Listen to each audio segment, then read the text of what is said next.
Hey guys, I am back out at what I like to call the hunting yard. I'm not very original. The reason it's called the hunting yard is because it is private hunting land. But I haven't been out here in a while. I see that the weeds have really grown up quite a bit. Maybe gonna have to try to find time to weed whack sometime soon. But last time we were out here, there were bees on every single spot on these pallets, but you can now see that there are nuke boxes that I had set out 3 days ago. We had to pull some of our queens and some of the frames to strengthen up some other hives. So we just decided we're gonna pull it from this yard since they were already kind of in the process of building, and now we're gonna be fully rebuilding them. We are debating maybe doing some melon pollination for the first time. So we're gonna be making some splits later today. They'll come in a different video. But today I am going to put these nukes into their permanent location. I'm gonna equalize a little bit. Gonna see what's going on in these boxes because I have no idea. I have not seen them in 3 weeks, 2 weeks. 2 or 3 weeks, something like that. Time just flies. I don't even know what day it is anymore. But let's go. So it looks like we have a lot of bees orientating right now, which is exactly what I wanted, so that they can orientate to that location. When I put the box on, they'll be all good to go. I am very curious to see how these hives are doing, because in our other yards, they're a little underweight in what I was hoping they would be at. It's been kind of rainy and the weather's been kind of sucky. It's been like 60 degrees. Today's really the first sunny, beautiful day that we have, and it's around like 71. So not really prime weather for foraging, to say the least, especially with the high population. They've been blowing through their stores. But with the stronger colonies, I had put on some mediums. Yes, guys, mediums. We don't have any of our mediums drawn out. So we were hoping to start getting them drawn out, and it looks like they're starting, or maybe that one was already that way. Looks like they're starting a little bit on a couple of these frames.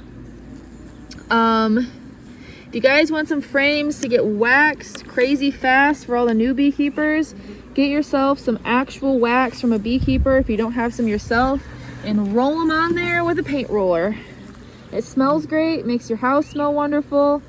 It makes a huge mess, so if you don't have a spot to do it, that you're okay with getting messy, I suggest getting boxes and putting them down around your work area. That's what I did. But yeah, it doesn't really look like they've been working it. Like I said, the weather's been kind of crappy, so that kind of stinks. Well, they are collecting some honey, I see. I do see some nice white-capped honey, which is promising. Maybe they just haven't worked their way up yet.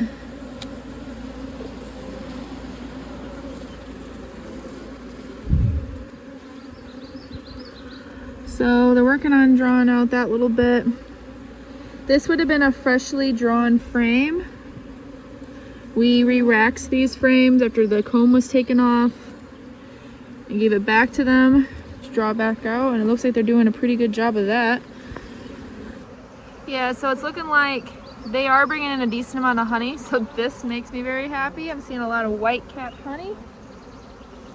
Looks like she's creating a nice brood nest in there.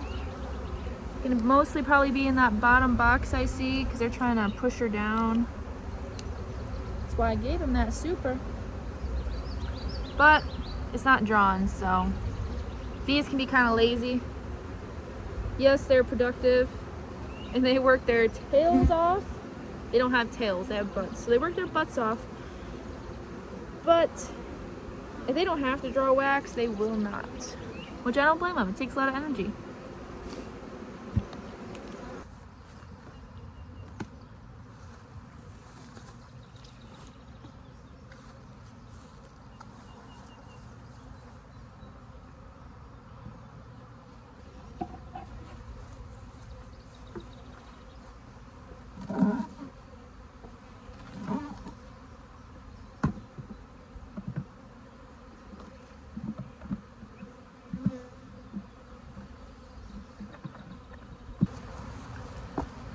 What kind of tree are these coming from? They are all over. And it kind of makes me wonder Maybe this was something they were pollinating, or maybe this was in the grass. It's one of these. Here I was getting excited, thinking that maybe it had we had a huge tree right here, and of course the camera will not focus. Oh well. All right, so I am going to put these in with a feeder. Hopefully I have enough feeders out here. Shoot, I didn't even think about that. If not, I'll have to bring some.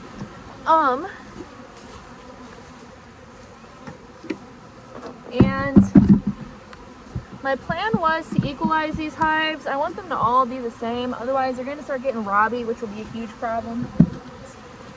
So I'm going to take brood and take frames as I can. Now the only thing is the bees on those frames, most of the time a lot of them will go back to their main hive, especially being so close, but I'm going to try my best to get them equalized. Why am I not? Oh, that's why. And I already know these nucs are kind of light on resources, so I will take some resources from some of these stronger colonies, and they will absolutely love that. So these nucs came from Bee Yard 51, our main breeding yard, which has kind of turned into where we rebuild our, like, all of our yards. That's where we take all of our queens to get them mated, because they have a really good success rate there. I did not have a good success rate here. I did a lot of walkway splits, if you guys remember, in this yard, and it did terribly. Oh my gosh. Only had about maybe 55% takes, which when you're starting out, you really need your percentages to be up. So we're not going to be mating in this yard ever. We're only going to be mating in BR 51, and maybe even our, what we call our pine yard, because there's pine trees there, and we use the pine needles for a smoker. We're so unique, you know, just the names that we come up with, they're just, yep, not really. We got our queen, she's moving along, doing her thing, laying up this frame. But, so we build up our nucs there, and then we take them to whatever yard needs a boost or needs an extra hive, or we use them to build more pallets.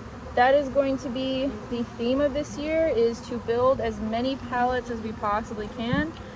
We're trying to get our hive numbers up. Be cool if we get up to 200.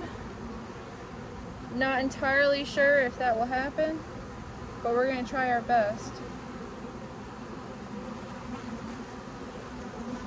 It's crazy how this thing just started off as like a little old hobby, and now it's becoming our lifelong dream. Funny how that works.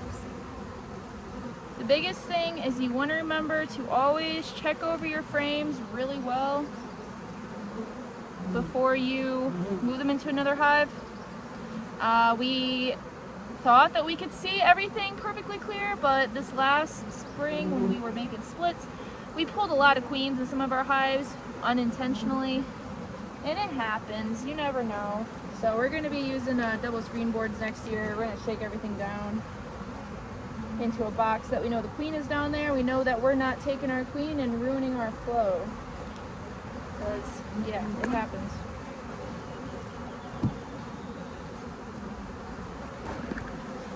Alright, I want to take a little bit of brood, so I'm going to move this off. Yeah, I need to put something out here to put these on. I should have probably put these on the lid. Shoot. Oh, it's okay.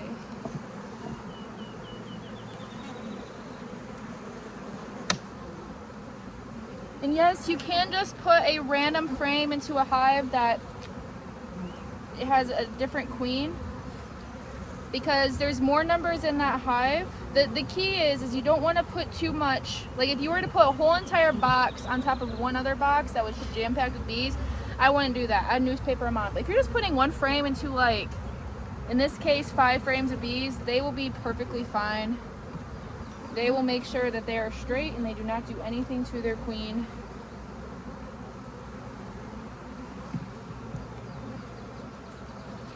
So I'm shaking the bees all in there because I don't want to risk her not being in the hive. It's very easy for it to happen.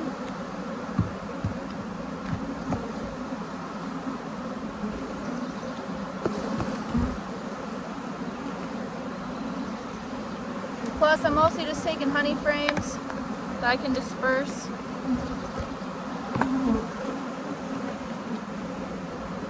Alright, I'll check back in a minute. I'm gonna start putting these hives together. So to give you guys an idea of what I'm doing and how I'm positioning them when I put them in here. So I pull out the 5-frame nuke, I find my pollen frame, and I put it right here. I make sure the pollen is facing the wall of the hive because it works as like a wall. And then the whatever side doesn't have much in it, or if it has honey, then I'd have the honey back here with the pollen right there. But if there's an empty side like this one, I'll put the empty side towards the main brood nest. Then I have a brood frame, I have a frame they need to draw out, one more brood frame. This one was a kind of like a very light nectar frame, so I'm hoping that they will move that out and use it to build frames, or just move it all the way over.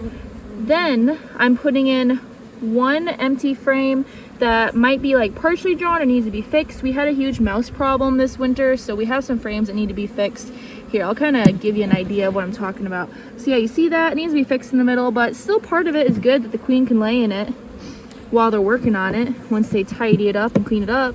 And then I have a kind of like half honey frame and another honey frame. That way they have enough resources to get that queen really rolling and really going, and they'll build up pretty quickly. They really only need 1, maybe 2 brood cycles.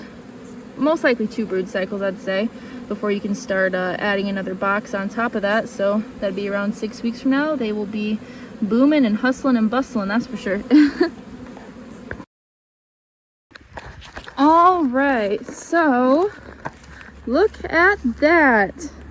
Everything looks the same except for those 2 down there. They were extra strong, so they had 3 boxes on them. So I dropped the top box down, made it their second box because it was pretty much empty, had just a little bit of nectar in it and some bees, so I figured they could utilize that. But the whole goal was to get these all in the same timing, so that's why I broke them down the way that I did. I was trying to move really fast because lately we've literally been working 18-hour days, so just trying to get things done before the bees start moving too fast, because that's what it is when it comes to beekeeping.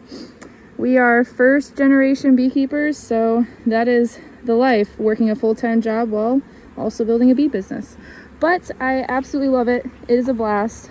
But I ended up taking a bunch of splits. Like I said, we are going to be making some splits today, making a lot of 3-frame splits. So I just threw a bunch of frames into these jesters, bunch of brood frames, honey frames, pollen frames. I hope I didn't take the queen. I'm going to be moving these all out of these boxes today and splitting them all up. I'm going to drive straight to that yard and do that. So if I find a queen, I will know, because I did put a number on the ones that I did not see a queen. So yeah, you can't see them, but that's my method for just in case I do find one. I know where she goes. Even though she will have been away from the hive for like an hour or 2, I will cage her and bring her back over tonight. Need to figure out a better way to do that so I'm not accidentally pulling queens. I guess I probably could have came the day before and shook them all down, that's the thing, but yeah. So sorry it's a short one today, just kind of giving you guys an update, showing you guys everything we're doing, all the mistakes, all the things that go right, a lot of what goes wrong as well. That's a part of beekeeping, that's a whole part of the journey, and hopefully we can learn from each other. And if you guys have any tips or pointers, feel free to chat with me in the comments. I will see you guys in the next one, and don't quit and be fit. Gosh, I've been saying this for how many years now that I should probably just get a truck, but with the current gas prices, yeah, this is just gonna be a bee car. I try to keep it clean, but then bee season started.